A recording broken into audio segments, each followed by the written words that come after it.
ఈ దినం పరిశుద్ధ జీవితం ఎందుకు చేయాలి, ఎలా చేయగలుగుతాం?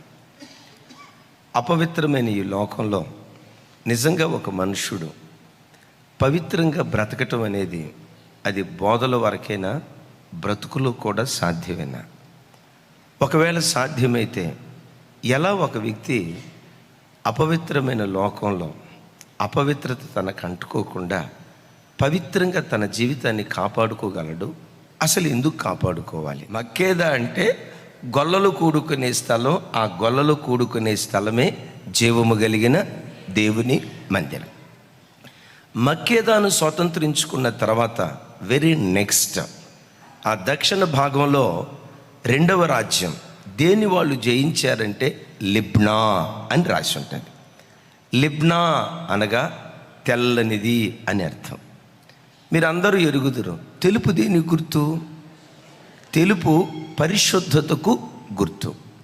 దైవజనమ, సంఘంలో పరిశుద్ధత లేకుండా, జీవము కలిగిన దేవుని మందిరంలో పరిశుద్ధత లేకుండా శత్రువైన సాతాను లిబ్నాను స్వాధీనం చేసుకున్నాడు.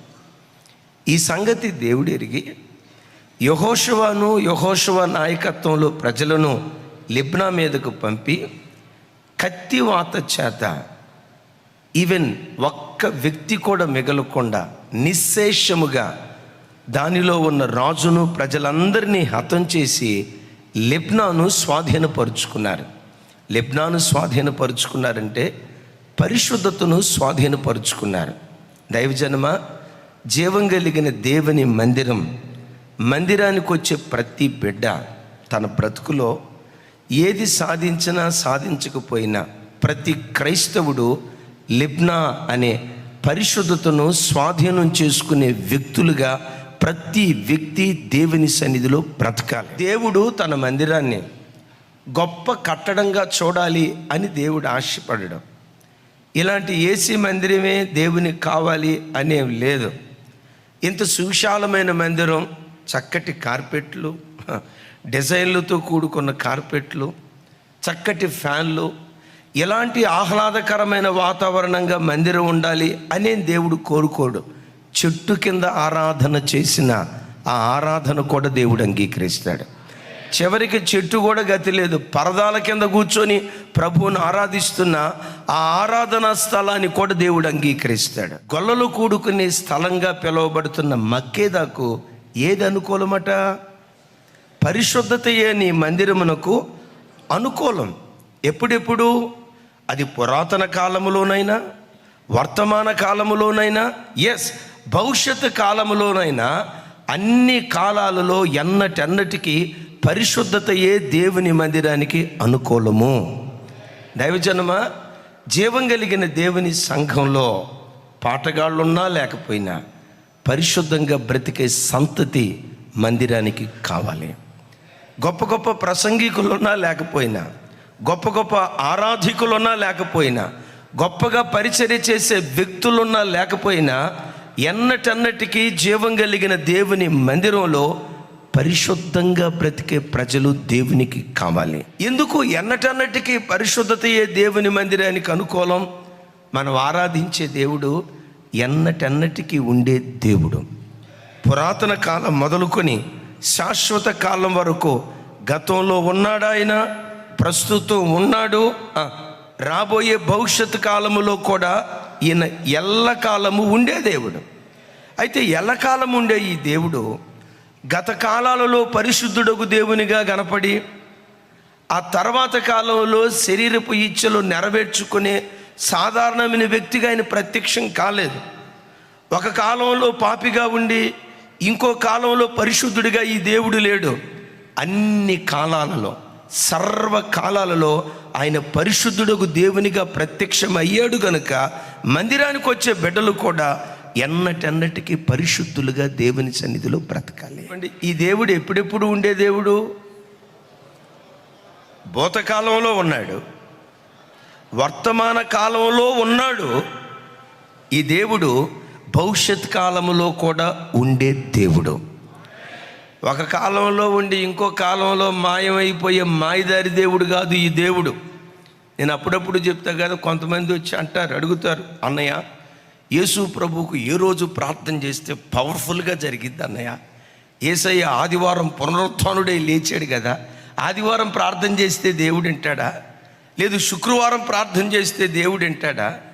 ఏ రోజు ప్రార్థన చేస్తే దేవుడు బలంగా పనిచేస్తాడు అంటే నేనంట ఒకటే, ఈ దేవుడు ఎల్లకాలము ఉండే దేవుడు గనుక ఎప్పుడు హృదయపూర్వకంగా ప్రార్థన చేసిన ప్రతి క్షణం, ప్రతి దినం, ప్రతిరోజు ప్రభావంతో దేవుడు కార్యాలు చేస్తాడు.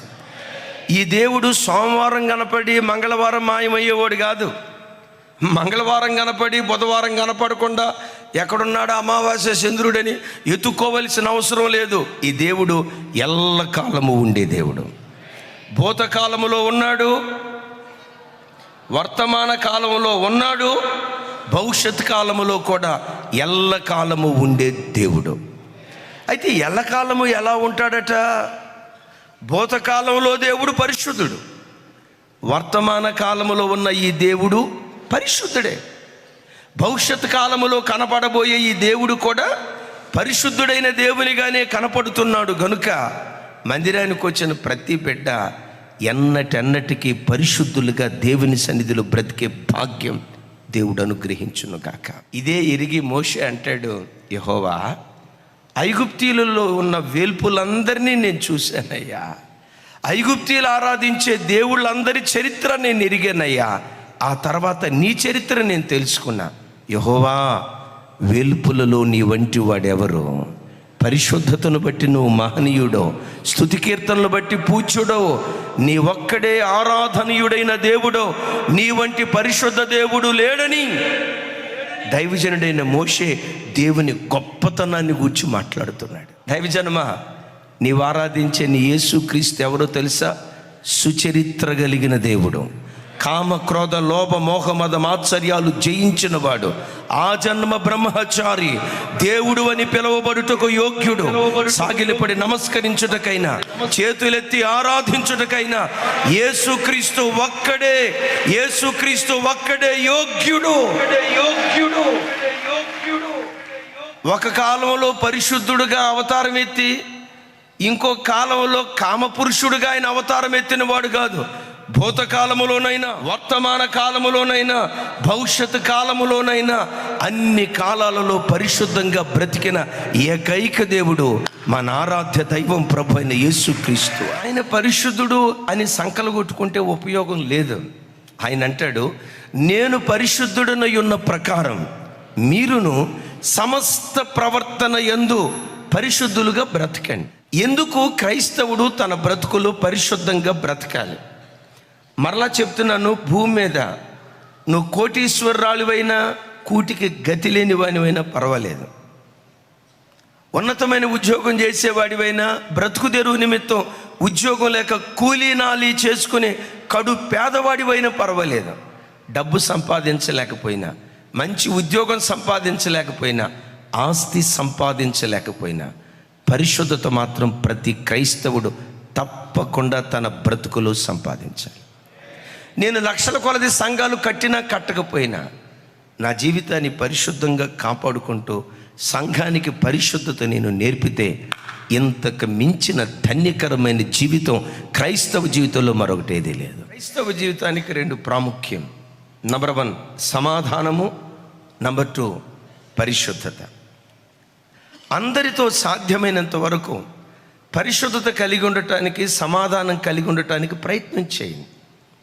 ఒకవేళ సమాధాన పడే విషయంలో నీవు సమాధాన పడినా ఎదుటోడు సమాధాన పడకపోతే అది సమాధానంగా ఎంచబడదు. సమాధాన పడే విషయంలో ఒకవేళ నువ్వు ఓడిపోయినా, పరిశుద్ధత విషయంలో ఏ క్రైస్తవుడు ఓడిపోకూడదు. పరిశుద్ధత లేకుండా ఎవ్వడు ప్రభువుని చూడలేడు. దైవజనమా, మీ ఆశ నా ఆశ లోకంలో బ్రతకాలని కాదు, పరలోకం చేరాలని. పరలోకం చేరి యేసయ్య ముఖాన్ని ముఖాముఖిగా చూడాలి. ఇదే మన ఆశ, ఇదే మన నిరీక్షణ, ఇదే మన గుండెల్లో గూడు కట్టుకున్న దివ్యమైనటువంటి కోరిక. యేసు ప్రభు నమ్ముకుంటే ఏదో భూలోకంలో ఉద్యోగాలు ఇస్తాడు, వ్యాపారాలు ఇస్తాడు, ఆర్థికంగా బలపడతాం. ఇది కాదు, భూ సంబంధమైన నిరీక్షణ కాదు.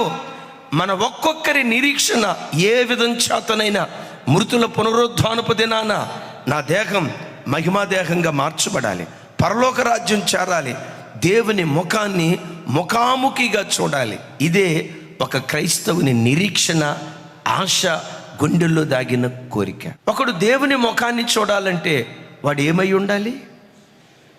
వాడు పాటగాడై ఉండాలి అని రాయలేదు. నాకులాగా ప్రసంగికుడై ఉండాలి అని రాయలేదు. వాడు వాయిద్యకారుడై ఉండాలి అని రాయలేదు. ఆదివారం మందిరానికి వచ్చేవాడై ఉండాలి అని రాయలేదు. ఇవి చేయాలి, కానీ ఇది కాదు మనం కలిగి ఉండాల్సింది. పరిశుద్ధత కలిగి దేవుని సన్నిధిలో బ్రతకాలి. ఒకవేళ ఈ గడియే నీ ప్రాణం పోకో యేసయ్య రాకో జరిగితే, పరలోకం చేరతాను, దేవుని ముఖం చూస్తాను అనే ధైర్యం నీకుందా? దేవుని సన్నిధిలో కూర్చున్న నీ బ్రతుకులో నీ చూపు ఎలా ఉంది? నీ నోటి మాటలు ఎలా ఉన్నాయి? నీ హృదయపు తలంపులు ఎలా ఉన్నాయి? అవునయ్యా, సమస్త ప్రవర్తన యందు నేను పరిశుద్ధంగా బ్రతుకుతున్నాను. ఒకవేళ ఈ గడియలోనే గనక ప్రభు వస్తే రెప్పపాటు కాలంలో ఎత్తబడతాననే నిరీక్షణ నాకుందయ్యా. ఆ ధైర్యం నీ గుండెల్లో ఉందా? యేసయ్య ముఖాన్ని నేను చూస్తా. ఎవరు పరలోక రాజ్యం చేరతారో లేదో నాకు తెలియదు, కానీ నా మట్టుకు నేను దేవుని ముఖం చూస్తాననే నిశ్చయిత నా గుండెల్లో ఉందని ధైర్యంగా చెప్పగలిగే ఆ భక్తి సంబంధమైన విశ్వాసం నీ గుండెల్లో గూడు కట్టుకుందా? పరిశుద్ధత లేకుండా ఎవడును అన్నాడంటే వాడు విశ్వాస, సేవకుడు అప్రస్తుతం, సేవకురాల అప్రస్తుతం. నిన్న మొన్న కొత్తగా రక్షించబడిన విశ్వాస, సీనియర్ మోస్ట్ విశ్వాస అప్రస్తుతం. సంఘ పెద్ద, కొత్తగా వచ్చిన విశ్వాస అప్రస్తుతం. ఎవడైనా ప్రభువుని చూడాలి అంటే, పరలోక రాజ్యం చేరాలంటే, పరలోక రాజ్యంలో దేవుని ముఖ దర్శనం చేయాలంటే వాడు తప్పకుండా పరిశుద్ధంగా బ్రతికేవాడై ఉండాలి. తమ్ముడా, చూడు ఎలా ఉంది నీ జీవితం? పవిత్రంగా బ్రతుకుతున్నావా? ఎక్కడైనా డాగు, మచ్చ, మడత కలిగినట్లుగా కళంకం కలిగిన వ్యక్తిగా నువ్వు బ్రతుకుతున్నావా? ఆలోచించు. రెండవది, ఎందుకు మనం పరిశుద్ధంగా బ్రతకాలి? అపోస్తులైన పౌలు వారు సంఘానికి నేర్పాడట. ఏమి నేర్పాడో చెప్పంటారా? మన ప్రవర్తన ద్వారా దేవుని ఎలా సంతోషపరచాలి. అయ్యా, మనం ఎలా బ్రతికితే దేవుడు సంతోషిస్తాడు అని సంఘస్థులు అడిగితే చెప్పాడు, బాబో అపవిత్రతకు దూరంగా ఉండండి, జారత్వానికి దూరంగా ఉండండి, వావి వరసలు తప్పిన అక్రమ కార్యాలకు దూరంగా ఉండండి, కార్యాలకు మాత్రమే కాదు ఆలోచనలకు దూరంగా ఉండండి. పరిశుద్ధమైన ప్రవర్తన పరలోకమందలి దేవునికి సంతోషాన్ని కలుగు చేస్తుంది. ఈ కృపలో మీరు అంతకంతకు అభివృద్ధి పొందండి అని మాట్లాడతాడు. అయ్యా, ఏ కృపలో? దేవుని సంతోషపరిచే కృపలో. నేనేం చేస్తే దేవుడు సంతోషిస్తాడయ్యా? రోజు ఉపవాసం ఉండి ప్రార్థన చేస్తే సంతోషిస్తాడా? సంతోషిస్తాడు. లేదు అన్నం. నా రాబడిలో కోల్గేట్ లాగా 90% దేవునికి ఇస్తే దేవుడు సంతోషిస్తాడా? సంతోషిస్తాడు. నేను కాదు అని అనను. మందిరంలో పరిచర్య చేస్తే సంతోషిస్తాడా? సంతోషిస్తాడు. కాదు అనను. వాటన్నిటికి మించి నీ మాట పరిశుద్ధంగా, నీ చూపు పరిశుద్ధంగా, నీ ఆలోచన పరిశుద్ధంగా, నీ నడవడిక పరిశుద్ధంగా ఉంటే పరిశుద్ధతను బట్టి ప్రభు సంతోషించినంతగా మరి దేన్ని బట్టి ఆయన సంతోషించడు. ఎందుకు నువ్వు పరిశుద్ధంగా బ్రతికితే ఆయన సంతోషిస్తాడో తెలుసా? ఆయన పరిశుద్ధుడైన దేవుడు కనుక ఆయన స్వభావం లోకంలో ఎవ్వరిలో చూసినా పరలోకమందలి దేవుడు మురిసిపోతాడు. ఇప్పుడు ఒక మాట అంటే మీకు అర్థమయ్యే భాషలో చెప్తాను. ఒక స్మోకర్ ఉన్నాడు. స్మోకర్ మనసు మనం గెలుచుకోవాలనుకోండి, సిగరెట్ పెట్టి ఇచ్చేది వాళ్ళు ప్రాణం ఇచ్చేస్తాడు అంతే. డ్రింకర్ ఉన్నాడు. ఆ డ్రింకర్ మనసు గెలుచుకోవాలంటే ఏం చేయాలి చెప్పండి? చూసారు, తేలిగ్గా చెప్పారు. ఓ మందు బాటిల్ ఏమంటారు 4 ml 8 ml ఏదో ఎంఎల్ అంట, వాడికి ఇచ్చి దాంతోపాటు స్టఫా బఫా, ఆ స్టఫ్ ఇచ్చావనుకో వాడు లైఫ్ లాంగ్ జిగిరి దోస్త్ అవుతాడు. కొంతమందికి మాంసం అంటే మహాప్రీతి, అది ఒక కృప.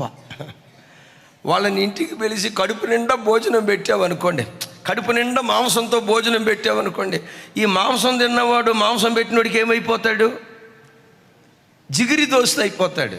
బిడ్డలారా, దేవుని మనస్సును గెలుచుకోవాలంటే పరిశుద్ధమైన ప్రవర్తన ద్వారా దేవుని నువ్వు సంతోషపెట్టగలుగుతావు. ఓ మాట, నీవు ఆయన్ని సంతోషపెడితే దేవుడు నిన్ను సంతోషపెట్టకుండా ఉంటాడా? నీవు ఆయన ఆనంద పెడితే నిన్ను ఆనంద పెట్టకుండా ఉంటాడా? యవ్వన బిడ్డలారా, పరిశుద్ధమైన ప్రవర్తన ద్వారా మీరు దేవుని సంతోషపెడితే దేవుడు ఆలోచిస్తాడు, నా బిడ్డ బ్రతుకులో నేనేం చేస్తే వీడు సంతోషంగా ఉంటాడు. నీ సంతోషాన్ని వెతికి నువ్వు దేని యందు సంతోషిస్తావో మార్గాన్ని దేవుడు సరళం చేస్తాడు. మూడవ మాట, నీ పట్ల దేవుని చిత్తం ఏదో, దేవుని చిత్తం నీ పట్ల 100కి 100 పాళ్ళు నెరవేర్చబడాలంటే నువ్వు పరిశుద్ధంగా బ్రతకాలి. తల్లి గర్భంలో నిన్ను రూపించేటప్పుడు నీ మీద కొన్ని ప్లాన్లు, కొన్ని ప్రణాళికలు దేవుడు రచించాడు. తమ్ముడా, నా వైపు చూడు. ఈ లోకంలోనికి దేవుడు నిన్ను పంపించక మునిపే విస్తారమైన ఆలోచనలు దేవుడు నీ పట్ల కలిగి ఉన్నాడు. నిన్ను కన్న తల్లికి నీ మీద నీ గొప్ప ఉద్దేశాలు ఉన్నాయో లేవో నాకు తెలీదు. నీకు జన్మనిచ్చిన తండ్రి నిన్ను గూర్చి అంత గొప్పగా ఊహించగలిగాడో లేదో నాకు తెలీదు. చివరికి నేనంట, నీ భవిష్యత్తును గూర్చి నీవు కూడా అంత గొప్పగా ఊహించలేనంతగా నీ భవిష్యత్తును గూర్చి ఉన్నతమైన ప్రణాళికలు దేవుడు రచించాడు.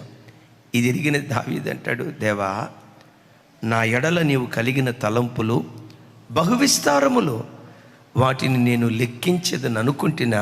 సముద్ర తీరమందలి ఇసుక రేణువుల కంటే ఉన్నతమైన తలంపులు నా పట్ల నువ్వు కలిగి ఉన్నావయ్యా. దేవుడు నీకు ఒక వైట్ పేపర్ ఇచ్చి నీ భవిష్యత్తు ఎలా ఉండాలి నిన్ను రాసుకోమనంటే, నా భవిష్యత్తు అలా ఉండాలి, నా కుటుంబం అలా ఉండాలి, నా పిల్లలు అలా ఉండాలి, నాకు అలాంటి భర్త, నాకు ఎలాంటి, నా సంఘం ఎలా ఉండాలని కొన్ని ఊహా చిత్రం నువ్వు రాసుకుంటే, నీ ఊహా చిత్రం ఇక్కడ పక్కన పెట్టి దేవుని ఉద్దేశాలు నీ పట్ల ఏమై ఉన్నాయో ఆయన ఉద్దేశాలు దాన్ని ప్రక్కన పెడితే, దేవుని ఉద్దేశాలు నీ ఆలోచనలకు అందనంత ఎత్తులు ఉన్నాయి. ఆయన ఊహ నిజంగా నీకు తెలిస్తే నువ్వు అనుకుంటావు, యేసయ్యా, నా పట్ల ఎంత గొప్ప ప్రణాళిక నీకుందా. యేసయ్యా, ఈ మట్టి మనిషి పట్ల ఇన్ని ఉన్నతమైన ఆలోచనలు రచించావా. నా పట్ల నువ్వు కలిగిన నీ తలంపుల కొరకై స్తోత్రాలని నీ పట్ల దేవుని కొన్న ప్రణాళిక నువ్వు ఎరిగితే దేవుని పాదాలు ముద్దాడకుండా నువ్వు మౌనంగా ఉండలేవు. అన్ని గొప్ప తలంపులు నీ పట్ల నా పట్ల కలిగి ఉన్నాడు. బట్ ఆ తలంపులు నీ పట్ల దేవుడు నెరవేర్చాలంటే గ్రంథపు చుట్టలలో నిన్ను గూర్చి రాయబడిన ప్రతిదీ అది నెరవేర్చబడాలంటే నీ శరీరాన్ని సిలువుకు అప్పగించాలి. నీ శరీరమందు దురాశలు ఏవి నెరవేర్చుకోకుండా, నీ శరీరంలో అపవిత్రమైన కోరికలు ఏవి రాకుండా శరీరాన్ని అనుక్షణం సిలువ వేసుకుంటూ శరీరాన్ని పవిత్రంగా నువ్వు కాపాడుకోగలిగావా, గ్రంథపు చుట్టల్లో నిన్ను గూర్చి రాయబడిన ప్రణాళిక 100కి 100 పాళ్ళు నెరవేర్చబడుతుంది. యోసేపు, సంసోను వీళ్ళిద్దరూ కూడా వరప్రసాదం, కారణ జన్ములు. వాళ్ళు పుట్టక మునిపే, వాళ్ళు పుట్టిన తర్వాత ఎందుకు దేవుడు వారిని పుట్టించాడో తన ప్రణాళికను దేవుడు ముందుగానే బయలుపరిచాడు. యోసేపుతో అన్నాడు, నీ పన్న లేచి నిలవబడుతుంది, తతిమ 11 పన్నలు నీ ఎదుట సాగిలపడతాయి, వేకువ నక్షత్రంలాగా నువ్వు ప్రకాశిస్తావు, సూర్య చంద్ర నక్షత్రాదులు నీకు సాగిలపడతాయి. చెప్పకనే చెప్పాడు, యోసేపా, నిన్ను రాజుగా నిలవబెట్టాలనుకుంటున్నా, యోసేపా, మహారాజుగా నేను ఊరేగించాలని కోరుకుంటున్నా. చెప్పకనే చెప్పాడు. సేమ్ ఇదే ఇంకెక్కువగా సంసోను గూర్చి సంసోను పుట్టక మునిపే చెప్పాడు. యోసేపు పుట్టిన తర్వాత యోసేపు పట్ల దేవుని ప్రణాళిక దేవుడు చెప్పాడు. కానీ సంసోను పుట్టక మునిపే, తల్లి గర్భంలో రూపించబడక మునిపే మనోహతో చెప్తాడు, మనోహ, నీ గర్భం తెరవబోతున్నాను, నీ గర్భంలో నుంచి ఒక కుమారుడు పుట్టబోతున్నాడు, వాడిని నాజీరు చేయబడిన వాడిగా పెంచండి, వాడు తన బ్రతుకు కాలమంతా యెహోవాకు ప్రతిష్ఠితుడిగా బ్రతికితే వాడు నేను ఎలా అభిషేకించబోతున్నానో తెలుసా? ఇశ్రాయేలీయులను ఫిలిష్తీయుల చేతిలో నుంచి విమోచించే విమోచకుడుగా, న్యాయం తీర్చే న్యాయాధిపతిగా ఆ వ్యక్తిని నేను నిలవబెట్టబోతున్నాను.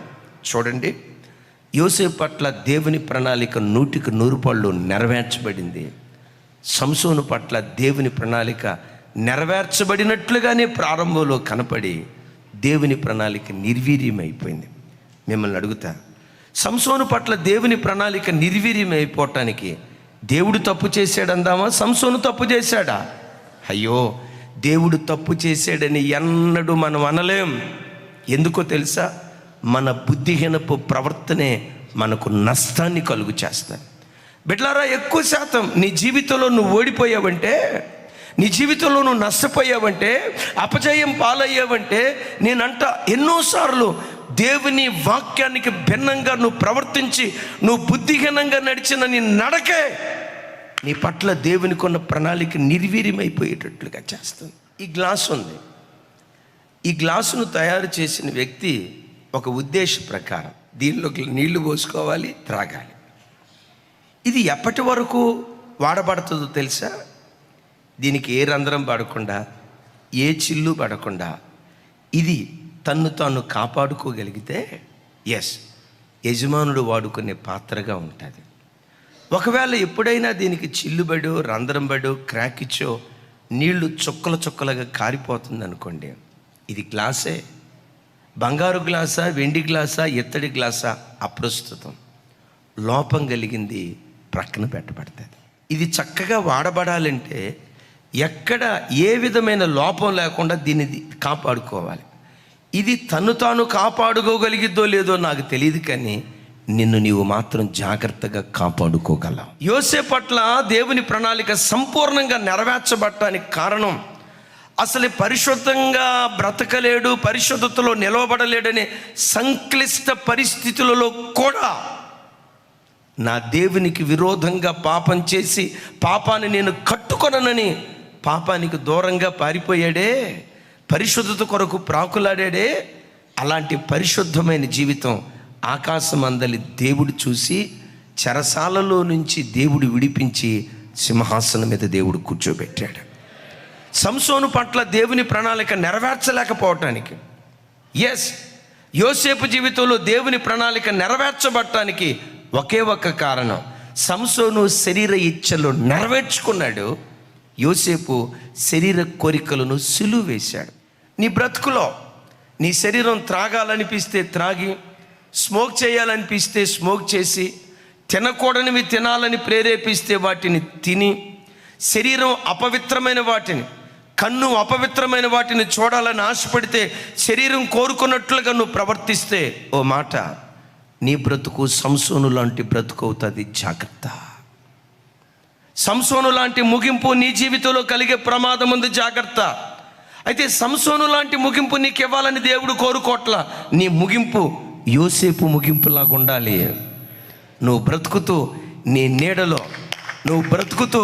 నీడలో కుటుంబాలు బ్రతకాలి. నీవు జీవించాలి. నీ నీడలో వందల లక్షల కొలది కుటుంబాలు ఆశ్రయాన్ని పొందాలి. ఆశ్రయాన్ని పొందాలంటే నువ్వు నిలవబడాలి పరిశుద్ధతలో. గ్రంథపు చుట్టలలో నిన్ను గూర్చి ఏమని దేవుడు రాశాడో ఆయన ప్రణాళిక నెరవేర్చబడినట్లుగా నీ కంటిని సిలువే, నీ నోటిని సిలువే, నీ చెవులను సిలువే, అరిపాదం మొదలుకొని నడినెత్తి వరకు ప్రతి శరీర అవయవాన్ని సిలువకు అప్పగించి, జీవించుచున్నది నేను కాదు, నా యందు క్రీస్తే జీవించుచున్నాడని నీలో క్రీస్తు కనపడేటట్లుగా దేవుని కొరకు బ్రతుకు. గ్రంథపు చుట్టలలో నిన్ను గూర్చి దేవుడు ఏమి రాశాడో అది దేవుడు నెరవేర్చును గాక. ఇదంతా విన్న తర్వాత ఇదంతా తెలిసాయి గారు, బాగానే ఉంది, మరి పరిశుద్ధంగా బ్రతకటమే కుదరట్లేదు కదా, ఎట్లా పరిశుద్ధంగా బ్రతకాలి? 3 విలువైన మాటలు చెప్తాను. పరిశుద్ధంగా ఎందుకు బ్రతకాలో విన్నాం కదా, పరిశుద్ధంగా ఎలా బ్రతకాలి ఒక్క మాట చెప్తాను ముందు. పరిశుద్ధంగా బ్రతకటం ఈ మట్టి ఘటానికి సాధ్యమేనా అంటే 100% ఇది సాధ్యమే.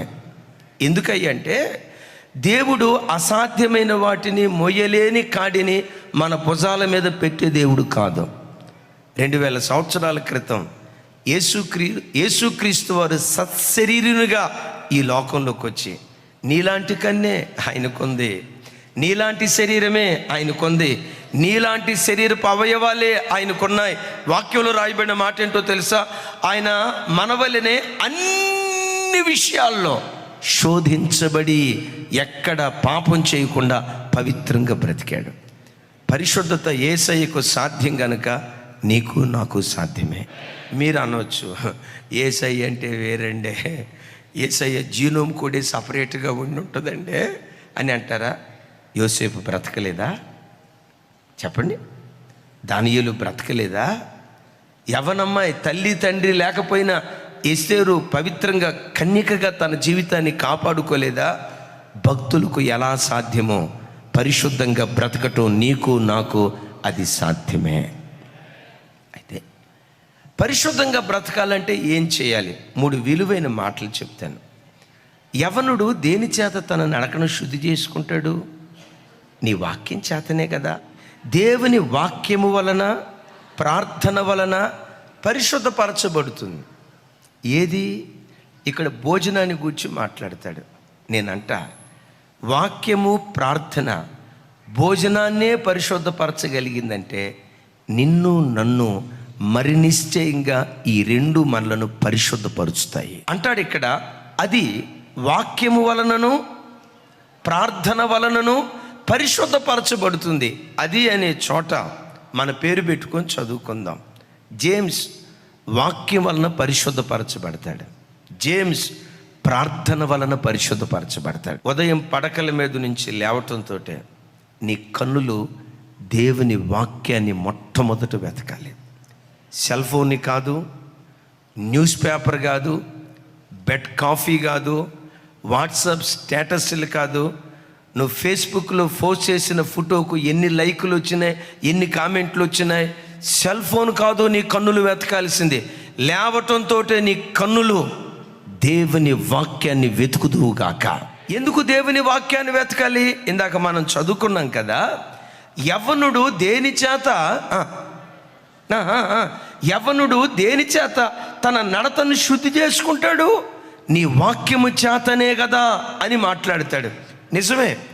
సంఘం డాగు మచ్చ ముడత లేని నిష్కలంకమైన సంఘంగా సంఘాన్ని మార్చటానికి వాక్యమనే ఉదకము చేత దేవుడు స్నానం చేయిస్తూ ఉన్నాడట. నేనంట ఉదయం సాయంత్రం 2 పూటల స్నానం చేస్తారు కదా, ఆ స్నానం ఎంత ముఖ్యమో క్రైస్తవుడికి వాక్యపు స్నానం అంత ముఖ్యం. వాక్యపు స్నానం అంత ముఖ్యం. ప్రతి ఉదయం వాక్యంతో స్నానం చేసుకో. ప్రతిరోజు మధ్యాహ్నం, ప్రతిరోజు సాయంత్రం అవకాశం దొరికినప్పుడల్లా వాక్యం వాక్యం వాక్యం వాక్యం వాక్యంతో స్నానమాడే వ్యక్తిగా నువ్వు బ్రతుకుదువుగాక. బిడ్డలారా, వాక్యము ప్రార్థన ఈ 2 ద్వారా నువ్వు పరిశుద్ధతను స్వతంత్రించుకోగలుగుతావు. ఎందుకో చెప్పమంటారా? వాక్యమేమో ఏది తప్పో ఏది ఒప్పో తెలియచేస్తుంది.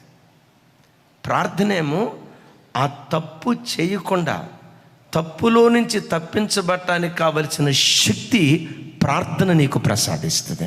పక్షికి 2 రెక్కలు ఉన్నట్లుగా క్రైస్తవుడికి వాక్య ధ్యానము ప్రార్థన ఈ 2 రెక్కలు ప్రతి క్రైస్తవుడికి ఉండాలి.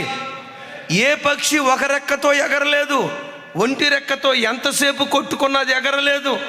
బిడ్డలారా, క్రైస్తవుడు ఆధ్యాత్మికంగా ఎగరాలి.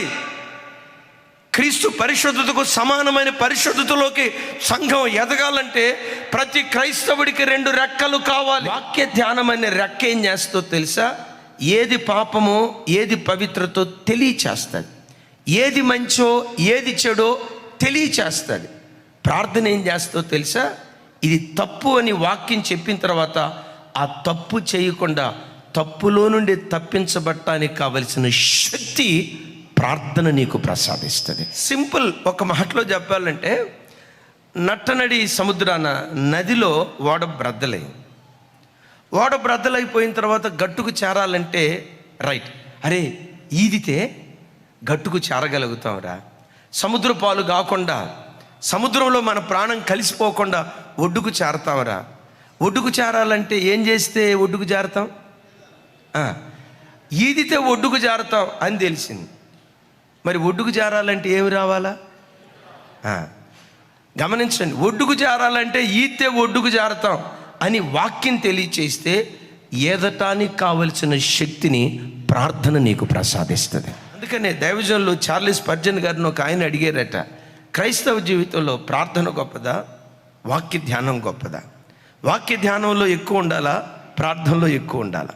వాక్య ధ్యానం గొప్పదా, ప్రార్థన గొప్పదా అంటే ఆ దైవజనుడు క్లుప్తంగా చెప్పారట, వాక్య ధ్యానము ప్రార్థన ఉచ్ఛ్వాస నిశ్వాసల లాంటివి. ఉచ్ఛ్వాస మనిషి జీవితానికి ఉచ్ఛ్వాస అవసరమా, నిశ్వాస అవసరమా? గాలి పీల్చుకుంటే సరిపోయిందా? గాలి వదిలితే సరిపోయిందా? వదలాలి. బిడ్డలారా, ఉచ్ఛ్వాస నిశ్వాస మనుషుడు బ్రతకటానికి ఎంత అవసరమో వాక్యము ప్రార్థన ఈ రెండు క్రైస్తవునికి అంత అవసరం అంటాడు. అది దేవుని వాక్యము వలన ప్రార్థన వలన పరిశుద్ధపరచబడుతుంది. బిడ్డ, అపవిత్రమైన ఈ లోకంలో నువ్వు పరిశుద్ధంగా బ్రతకాలంటే ప్రతిదినం వాక్య స్నానం జరుగునుగాక. ఆ వాక్య స్నానం నీలో పరిపూర్ణంగా నెరవేర్చబడి పాపంలో నుంచి నువ్వు తప్పించబడటానికి కావలసిన శక్తి ప్రార్థన ద్వారా దేవుడు అనుగ్రహించునుగాక. క్రైస్తవ జీవితంలోనే కాదు, మానవ జీవితంలో పాపం రెండు ద్వారాల గుండా ప్రవేశిస్తుంది. మానవ శరీరంలో మనుషుని యొక్క మనస్సులో రెండు ద్వారాల గుండా ప్రవేశిస్తుంది. ఒక ద్వారం కన్ను, రెండవ ద్వారం చెవి. ఈ రెండిటిని భక్తి జీవితంలో నువ్వు జాగ్రత్తగా కాపాడుకోగలిగితే కత్తికి రెండు వైపులా పొదను. ఒకవైపు వాక్యం, మరొక వైపు ప్రార్థన. కత్తికి రెండు వైపులా పొదును. ఒక కత్తి కన్ను అయితే మరొక కత్తి చెవి. ఈ రెండిటిని జాగ్రత్తగా ప్రతి క్రైస్తవుడు తన బ్రతుకులో కాపాడుకునేటువంటి వాడివై ఉండాలి. కళ్ళతో చూస్తావు కదా, కంటితో చూసిన దృశ్యం మనసును ప్రేరేపిస్తుంది. మనసు దేని చేత ప్రేరేపించబడిందో ఆ మనస్సు శరీరాన్ని ప్రేరేపిస్తుంది. శరీరం ప్రేరేపించబడిన తర్వాత అది క్రియాత్మకంగా రూపాంతరం చెందుతుంది. క్రియాత్మకంగా రూపాంతరం చెందటానికి శరీరం పురికొల్పబడింది. శరీరం దేని చేత పురికొల్పబడింది? మనస్సు చేత పురికొల్పబడింది. మనస్సు దేని చేత పురికొల్పబడింది? కళ్ళతో చూసే వాటి ద్వారా మనసు రేపబడుతుంది. రెండవది చెవులతో వినే మాటలు. ఎవరో నీ దగ్గరికి వచ్చి చెప్పారు, అక్క మన చర్చికి వచ్చి పలానా అక్క భలే ప్రార్థనా పొర్రాలక్క, ఆ అక్క రోజుకొచ్చి 4 గంటలు ప్రార్థన చేస్తుందటక్క, ప్రతిరోజు ఉదయం 4ంటికి లేస్తుందటక్క, 5:30 దాకా 1.5 గంట సేపు ప్రార్థనలో గడిపిద్దటక్క, మధ్యాహ్నం 1 గంట సేపు గడిపిద్దటక్క, సాయంత్రం కుటుంబ ప్రార్థన, మరలా సాయంత్రం మరో 1.5 గంట సేపు, రోజుకొచ్చి 4 గంటలు ఆ అక్క ప్రార్థనలో గడిపిద్దటక్క అని ఎవరో నీతో చెప్పారు. ఆ మాట నీ చెవులు విన్నాయి. నీ చెవులు వినటంతో నీ మనసు దేని కొరకు ఆరాటపడింది? నేను కూడా అలాంటి ప్రార్థనా పరులనైతే ఎంత బాగుండో కదా.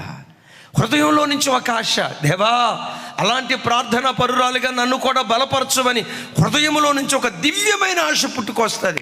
ఎందుకు హృదయంలో నుంచి దివ్యమైన ఆశ పుట్టుకొచ్చిందో తెలుసా? చెప్పాలి బిడ్లరా, పాపమైన పరిశుద్ధతైన కంటి ద్వారా ప్రవేశిస్తుంది, చెవి ద్వారా ప్రవేశిస్తుంది. అందుకని ప్రభువారు అంటారు కదా, దేహమంతటికి దీపము నీ కన్ను మంచిదైతే దేహమంతా వెలుగుమయంగా ఉంటుంది. నీ కన్ను చెడిపోయినదైతే దేహమంతా చెడిపోతుంది అని లేఖనాల్లో రాయబడింది. బిడ్డలారా, చూపు ద్వారా మనిషిని చెడగొట్టాలని సాతాను ఎన్ని రకాల ప్రయత్నాలు ఆది నుంచి నేటి వరకు చేస్తున్నాడో, ప్రతి పని వెనుక బాబోయ్ సైతాన్ గాడి ఎంత గొప్ప ప్రణాళిక, మనుషులు పవిత్రంగా బ్రతకకుండా ఎన్ని వ్యూహాలు రచిస్తున్నాడా ఆశ్చర్యమైపోతుంది.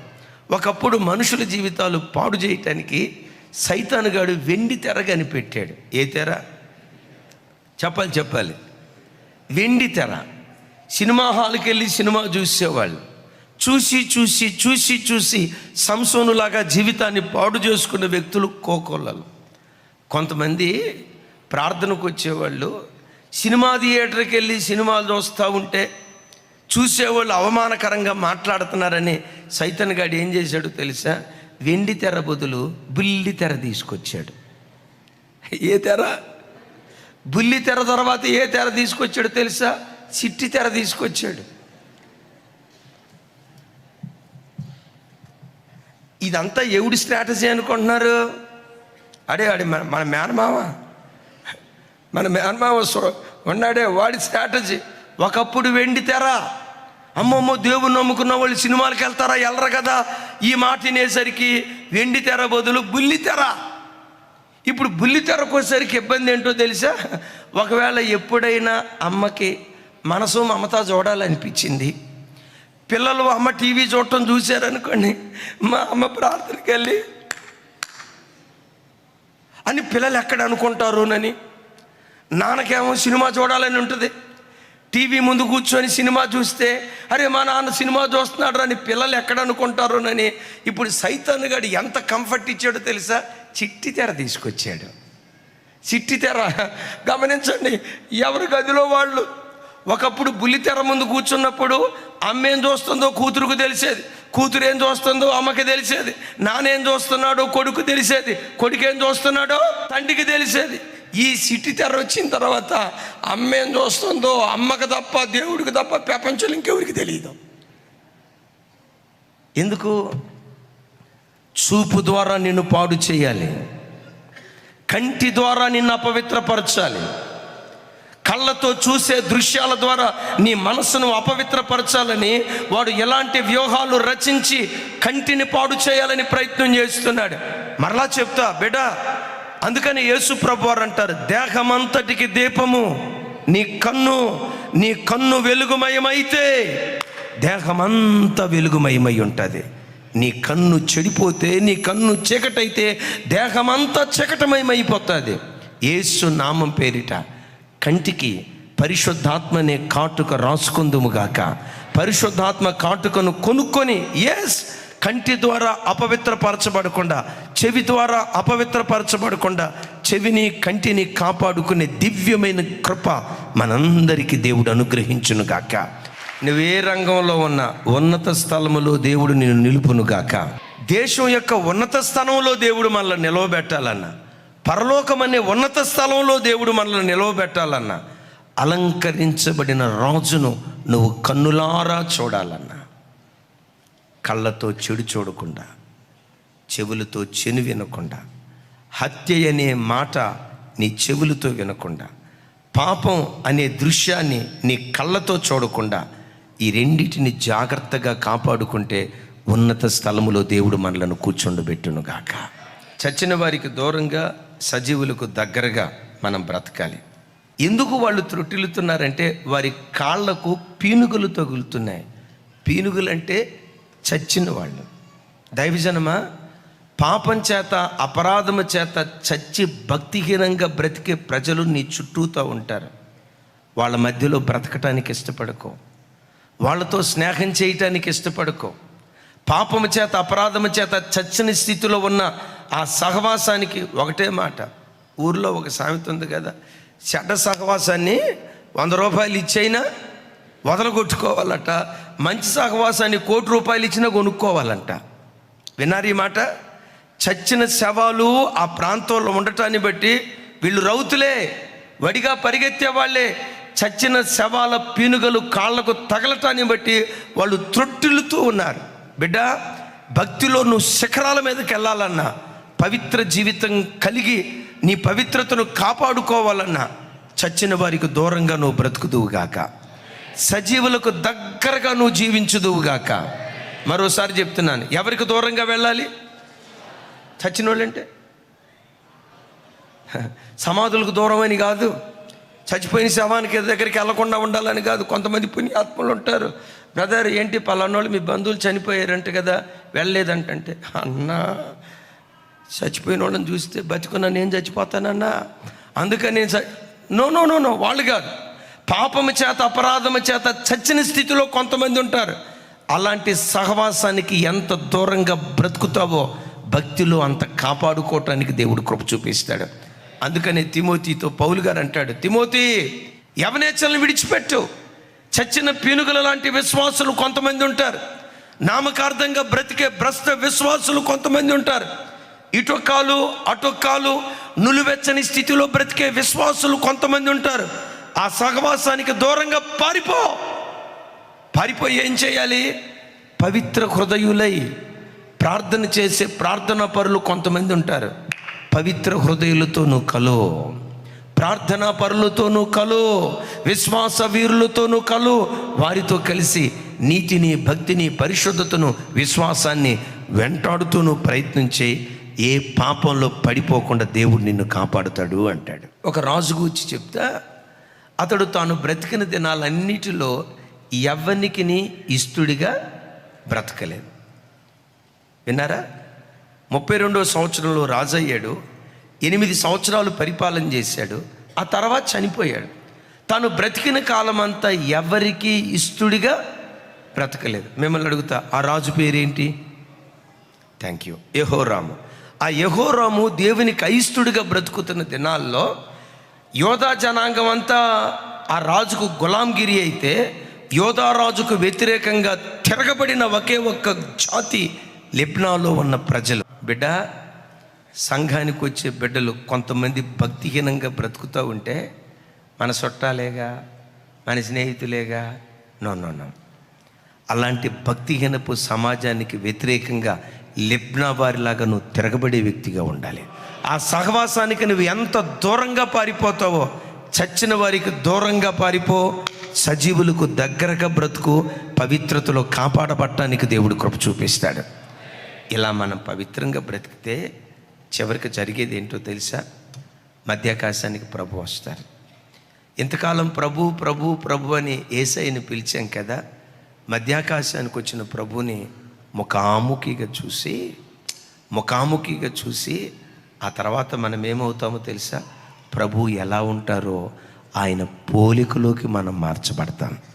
ఇదే యోహాను భక్తుడు చెప్తాడు. ఇక మీదట ఏమవుతుందో తెలియదు, కానీ ఆయన ప్రత్యక్షమైనప్పుడు ఆయన ఉన్నట్లుగానే ఆయన పోలికలోకి మనం మార్చబడతాం. ఆయనను ముఖాముఖిగా చూసే భాగ్యం దేవుడు మనకు అనుగ్రహించును గాక. ఒక మాట అడుగుతా, ఆయన ముఖం చూడాలంటే మనలో ఏముండాలి? అందుకని శరీరాన్ని సిలువేస్తూ ప్రతి క్షణం పవిత్రంగా బ్రతికే జీవితాన్ని దేవుడు వరంగా మనకు దయచేయును గాక.